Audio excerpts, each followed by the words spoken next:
Era il 4 febbraio 2025 quando il tavolo presieduto dal prefetto decretò la prima zona rossa del Veneto proprio a Padova.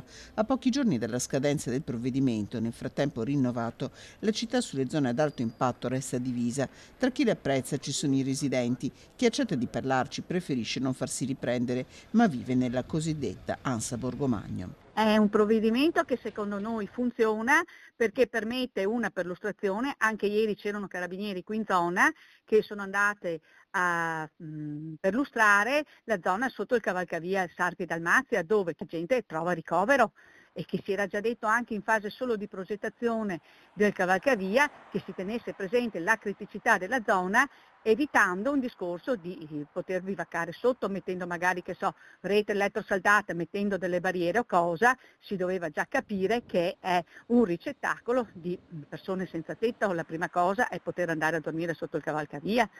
Poi anche qui in zona Borgomagno ci sono situazioni di case disabitate dove vediamo il cancello sforzato, la rete scavalcata, eccetera. Di segno diverso la maggioranza in comune. La zona rossa, vista come ghettizzazione, non piace al sindaco Giordani e non piace a parte della società civile. No, non la vogliamo, non l'abbiamo apprezzata, perché pensiamo che ci sia la necessità di progetti veri, fatti insieme alle forze dell'ordine, insieme al prefetto, insieme al questore, che guardino alla situazione della sicurezza o alla percezione di insicurezza che c'è, che esiste e di cui siamo consapevoli, ma che guardino a una soluzione, non a un tamponamento. Siamo stati per anni dimenticati, così la residente. Noi vediamo una maggiore attenzione, forse hanno più tempo da poter dedicare dei controlli più approfonditi, anche le persone